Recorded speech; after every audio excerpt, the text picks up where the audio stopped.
ಏನು mutton gravy ಮಾಡೋದು ಕಷ್ಟ ಅನಿಸ್ತಿದೆಯಾ? ಚಿಂತೆ ಮಾಡಬೇಡಿ. ಇವತ್ತಿನ ವಿಡಿಯೋದಲ್ಲಿ ನಾನು ಮಟನ್ ಗ್ರೇವಿನ ತುಂಬಾ ಸಿಂಪಲ್ ಆಗಿ ಮತ್ತು ಟೇಸ್ಟಿಯಾಗಿ ಹೇಗೆ ಮಾಡೋದು ಅಂತ ಹೇಳ್ಕೊಡ್ತಾ ಇದ್ದೀನಿ. ಮಿಸ್ ಮಾಡದೆ ಪೂರ್ತಿ ವಿಡಿಯೋನ ನೋಡಿ. ವಿಡಿಯೋ ಇಷ್ಟ ಆದರೆ ಲೈಕ್ ಮಾಡಿ, ಶೇರ್ ಮಾಡಿ, ಸಬ್ಸ್ಕ್ರೈಬ್ ಮಾಡಿ. ಮಟನ್ ಗ್ರೇವಿ ಮಾಡೋದಕ್ಕೆ ಏನೇನು ಇಂಗ್ರೀಡಿಯೆಂಟ್ಸ್ ಬೇಕು ಅಂತ ಫಸ್ಟ್ ನೋಡೋಣ. ಸ್ವಲ್ಪ ಪ್ರಮಾಣದಲ್ಲಿ ಪುದೀನ ಹಾಗೆ ಕೊತ್ತಂಬರಿ ಮತ್ತು ಪಾಲಕನ್ನ ಸ್ವಲ್ಪ ಸ್ವಲ್ಪ ಪ್ರಮಾಣದಲ್ಲಿ ತೆಗೆದುಕೊಂಡು ಇಟ್ಕೊಂಡಿದ್ದೀನಿ. ಇದನ್ನ ಚೆನ್ನಾಗಿ ತೊಳೆದು ಇಟ್ಕೊಂಡಿದ್ದೀನಿ ನಾನು. ನಂತರ 2 ಈರುಳ್ಳಿ ಹಾಗೆ 2 ಟೊಮೆಟೊನ ನಾನು ಕಟ್ ಮಾಡಿ ಇಟ್ಕೊಂಡಿದ್ದೀನಿ. ನೀವು ಬೇಕಂದ್ರೆ ಟೊಮೆಟೊನ ಜಾಸ್ತಿ ಹಾಕೋಬಹುದು. ನಾನಿಲ್ಲಿ 2 ಮಾತ್ರ ತೆಗೆದುಕೊಂಡಿದ್ದೀನಿ. ನೀವು ಬೇಕಂದ್ರೆ ಟೊಮೆಟೊ ಸ್ಕಿಪ್ ಮಾಡಿ ಮೊಸರನ್ನ ಹಾಕೋಬಹುದು. ನಾನಿಲ್ಲಿ ಟೊಮೆಟೊ ತಗೊಂಡಿದ್ದೀನಿ. ನಂತರ ಮಟನ್ ಅನ್ನ ಚೆನ್ನಾಗಿ ತೊಳೆದು ಇಟ್ಕೊಂಡಿದ್ದೀನಿ. ನೋಡ್ತಿದ್ದೀರಲ್ಲ, ಫ್ರೆಶ್ ಆಗಿರೋ ಮಟನ್ ಅನ್ನ ನಾನು ತೊಳೆದು ಇಟ್ಕೊಂಡಿದ್ದೀನಿ. ಈ ಮಟನ್ ಗ್ರೇವಿ ಮಾಡೋಕೆ ಜಾಸ್ತಿ ಸಮಯ ಬೇಕಾಗಿಲ್ಲ. ಕೇವಲ 15 ನಿಮಿಷದಲ್ಲಿ ನಾವು ಈ ಮಟನ್ ಗ್ರೇವಿನ ಮಾಡಬಹುದು. ಅದು ಹೇಗೆ ಅಂತ ನೋಡೋಣ. ಫಸ್ಟ್ ಸ್ಟವ್ ಆನ್ ಮಾಡಿ ಕುಕ್ಕರ್ ಅನ್ನ ಇಟ್ಕೊಳ್ಳೋಣ. ಪಾತ್ರೆ ಬಿಸಿಯಾದ ನಂತರ ನಾನು 2 ಟೀ ಸ್ಪೂನ್ ಅಷ್ಟು ಆಯಿಲ್ ಅನ್ನ ಇಲ್ಲಿ ಹಾಕೊಳ್ತಾ ಇದ್ದೀನಿ. ಜಾಸ್ತಿ ಎಣ್ಣೆಯನ್ನ ಯೂಸ್ ಮಾಡೋಕೆ ಹೋಗಬೇಡಿ. ಮಟನ್ ಅಲ್ಲಿ ಆಲ್ರೆಡಿ ಎಣ್ಣೆ ಇರೋದ್ರಿಂದ ನಾವು ಸ್ವಲ್ಪನೇ ಎಣ್ಣೆಯನ್ನ ಹಾಕೋಬೇಕಾಗತ್ತೆ. ಸೊ ನಾನಿಲ್ಲಿ 2 ಟೀ ಸ್ಪೂನ್ ಅಷ್ಟು ಆಯಿಲ್ ಅನ್ನ ಹಾಕೊಂತಾ ಇದ್ದೀನಿ.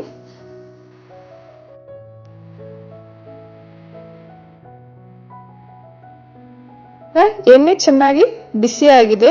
ನಾವು ಇವಾಗ ಇದರಲ್ಲಿ ಕಟ್ ಮಾಡಿ ಇಟ್ಕೊಂಡಿರ್ತಕ್ಕಂಥ ಈರುಳ್ಳಿನ ನಾವು ಇದರಲ್ಲಿ ಹಾಕೋಣ. ನೋಡ್ತಿದ್ರಲ್ಲ, ಎಣ್ಣೆ ಕಾದಿದೆ. ಸೊ ಇವಾಗ ಇದನ್ನ ನಾವು ಬ್ರೌನ್ ಕಲರ್ ಬರೋವರೆಗೂ ನಾವು ಫ್ರೈ ಮಾಡ್ಕೊಳ್ಳೋಣ. ಇವಾಗ ಇದು ಚೆನ್ನಾಗಿ ಫ್ರೈ ಆಗಿದೆ. ನೋಡ್ತಿದ್ರಲ್ಲ, ಇದು ವಿಡಿಯೋಲಿ ಫುಲ್ ಡಾರ್ಕ್ ಕಾಣಿಸ್ತಾ ಇದೆ. ಇದು ಬ್ರೌನ್ ಕಲರಿಶ್ ಆಗಿನೇ ಫ್ರೈ ಆಗಿದೆ. ಸೊ ನೀವು ಬ್ರೌನ್ ಕಲರ್ ಬರೋವರೆಗೂ ಫ್ರೈ ಮಾಡ್ಕೊಂಡು ನಂತರ ತೊಳೆದಿರೋ ಮಟನ್ ನಾವು ಹಾಕೋಬೇಕು. ನೋಡ್ತಿದ್ರಲ್ಲ, ನಾನು ಇವಾಗ ಇದನ್ನ ಮಟನ್ ಅನ್ನ ಇದರಲ್ಲಿ ಹಾಕೋತಾ ಇದ್ದೀನಿ.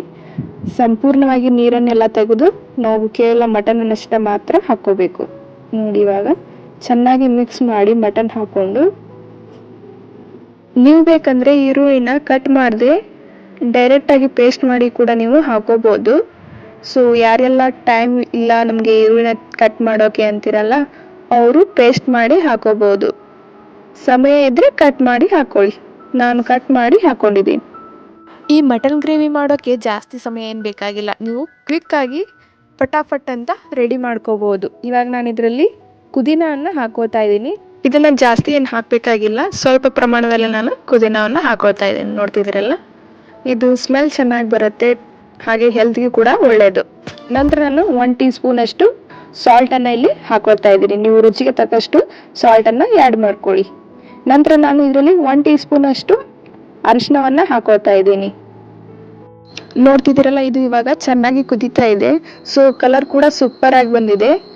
ನಾನು ಇವಾಗ ಇದರಲ್ಲಿ 2 ಟೀ ಸ್ಪೂನ್ ಅಷ್ಟು ಕೊತ್ತಂಬರಿ ಪೇಸ್ಟ್ ಅನ್ನ ಹಾಕ್ತಿದ್ದೀನಿ. ಕೊತ್ತಂಬರಿ ಪೇಸ್ಟ್ ಅನ್ನ ಯಾವ ರೀತಿ ರೆಡಿ ಮಾಡಿದೆ ಅಂದ್ರೆ, ನಾನು ಕೊತ್ತಂಬರಿ ಜೊತೆಗೆ ಅಲ್ಲ ಮತ್ತು ಬೆಳ್ಳುಳ್ಳಿನೂ ಸಹ ನಾನು ಮಿಕ್ಸಿಗೆ ಹಾಕೊಂಡಿದ್ದೀನಿ. ಸೊ ನೀವು ಕೂಡ ಸಪ್ರೇಟ್ ಆದ್ರೆ ಹಾಕೋಬಹುದು, ಒಂದೇ ಸತಿ ಮಿಕ್ಸಿಗೆ ಹಾಕಿ ಹಾಕೋಬಹುದು. ನಂತರ ನಾನು ಇದರಲ್ಲಿ ಟೊಮೆಟೊ ಮತ್ತು ಪಾಲಕನ್ನ ಪೇಸ್ಟ್ ಮಾಡ್ಕೊಂಡಿದ್ರಲ್ಲಿ ಆ್ಯಡ್ ಮಾಡ್ಕೊಳ್ತಾ ಇದ್ದೀನಿ.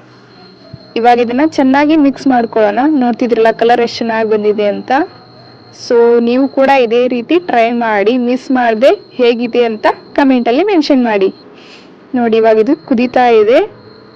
ನೋಡ್ತಿದ್ರಲ್ಲ ಎಷ್ಟು ಚೆನ್ನಾಗಿ ಕುದೀತಾ ಇದೆ ಅಂತ. ನೋಡಿದ್ರಲ್ಲ ಮಟನ್ ಗ್ರೇವಿ ಮಾಡೋದು ಎಷ್ಟು ಈಸಿ ಅಂತ. ಸೊ ಮಿಸ್ ಮಾಡದೆ ಮಾಡಿ. ಇವಾಗ ಇದನ್ನ ಮುಚ್ಚಿ 2 ವಿಸಿಲ್ ಬರೋವರೆಗೂ ವೇಟ್ ಮಾಡೋಣ. ಜಾಸ್ತಿ ವಿಸಿಲ್ ಹಾಕ್ಸ್ಬೇಡಿ. 2 ವಿಸಿಲ್ ಬಂದಿದೆ, ನೋಡೋಣ ಹೇಗಿದೆ ಅಂತ. 1 ನಿಮಿಷ. 2 ವಿಸಿಲ್ ಆಗಿದೆ ಅಂತ ಆಫ್ ಮಾಡಿ ತಕ್ಷಣ ಓಪನ್ ಮಾಡಕ್ ಹೋಗ್ಬೇಡಿ. ಸ್ವಲ್ಪ ಸಮಯ ಬಿಟ್ಟು ನಂತರ ಓಪನ್ ಮಾಡಿ. ವಾವ್, ಸೂಪರ್ ಆಗಿ ಬಂದಿದೆ. ನೋಡ್ತಿದ್ರಲ್ಲ ಎಷ್ಟು ಚೆನ್ನಾಗಿ ರೆಡಿ ಆಗಿದೆ ಅಂತ. ಇದಕ್ಕೆ ಜಾಸ್ತಿ ಸಮಯ ಏನು ಬೇಕಾಗೋದಿಲ್ಲ. ಒಂದು 10 ನಿಮಿಷದಿಂದ 15 ನಿಮಿಷ ಅಷ್ಟೇ ಸಾಕು. ಸೊ ನೀವು ಈಸಿಯಾಗಿ ಮಟನ್ ಗ್ರೇವಿನ ರೆಡಿ ಮಾಡ್ಕೋಬಹುದು. ಮಟನ್ ಗ್ರೇವಿ ಮಾಡೋಕೆ ಬರ್ದೇ ಇರೋರು ಕೂಡ ಈ ವಿಡಿಯೋನ ನೋಡಿದ್ರೆ ಮಟನ್ ಗ್ರೇವಿ ಇನ್ಸ್ಟೆಂಟ್ ಆಗಿ ರೆಡಿ ಮಾಡ್ಕೋಬಹುದು. ನೋಡ್ತಿದ್ದೀರಲ್ಲ ಎಷ್ಟು ಚೆನ್ನಾಗಿ ರೆಡಿ ಆಗಿದೆ ಅಂತ. ಒಂದ್ಸರಿ ಚೆಕ್ ಮಾಡ್ಕೊಳ್ಳಿ. ಅದೇನಾದ್ರೂ ಕುದ್ದಿಲ್ಲ ಅಂದ್ರೆ ಇನ್ನೊಂದು ವಿಸಿಲ್ನ ಹಾಕ್ಸಿ. ಇದು 2 ವಿಸಿಲ್ಗೆ ಕುದ್ದಿದೆ. ನಾನು ಇವಾಗ ಸರ್ವ್ ಮಾಡ್ಕೊಳ್ತಾ ಇದ್ದೀನಿ. ನೋಡಿ ಎಷ್ಟು ಚೆನ್ನಾಗಿ ರೆಡಿ ಆಗಿದೆ ಅಂತ. ನೋಡಿದ್ರಲ್ಲ, ಕಡಿಮೆ ಸಮಯದಲ್ಲಿ ಟೇಸ್ಟಿ ಆದ ಒಂದು ಮಟನ್ ಗ್ರೇವಿನ ಹೇಗೆ ಮಾಡೋದು ಅಂತ. ಮಿಸ್ ಮಾಡದೆ ನೀವು ಕೂಡ ಮನೆಯಲ್ಲಿ ಟ್ರೈ ಮಾಡಿ ಹೇಗಿತ್ತು ಅಂತ ಕಮೆಂಟಲ್ಲಿ ಮೆನ್ಷನ್ ಮಾಡಿ. ಇದೇ ರೀತಿ ಈಸಿ ರೆಸಿಪಿಯೊಂದಿಗೆ ಮತ್ತೆ ಸಿಗೋಣ. ಅಲ್ಲಿವರೆಗೂ ನೀವು ನಮ್ಮ ಚಾನಲ್ನ ಸಬ್ಸ್ಕ್ರೈಬ್ ಮಾಡಿಲ್ಲ ಅಂದರೆ ಮಿಸ್ ಮಾಡದೆ ಸಬ್ಸ್ಕ್ರೈಬ್ ಮಾಡಿ. ನೀವಿನ್ನು ಬ್ರೇಕ್ಫಾಸ್ಟ್ ವಿಡಿಯೋನ ನೋಡಿಲ್ಲ ಅಂದರೆ ಡಿಸ್ಕ್ರಿಪ್ಷನಲ್ಲಿ ಲಿಂಕ್ ಇದೆ, ಮಿಸ್ ಮಾಡದೆ ಹೋಗಿ ಚೆಕ್ ಮಾಡಿ ಹೇಗಿತ್ತು ಅಂತ ಮರೀದೇ ಹೇಳಿ. ನೀವು ಈ ಟೇಸ್ಟಿಯಾದ ಮಟನ್ ಗ್ರೇವಿನ ಬಿಸಿ ಬಿಸಿ ಚಪಾತಿ ಮತ್ತು ರೊಟ್ಟಿ ಜೊತೆ ಅಥವಾ ಬಿಸಿ ಬಿಸಿ ರೈಸ್ ಜೊತೆ ಸರ್ವ್ ಮಾಡ್ಕೊಂಡು ತಿಂದ್ರೆ ವಾವ್, ಸೂಪರ್ ಆಗಿರುತ್ತೆ.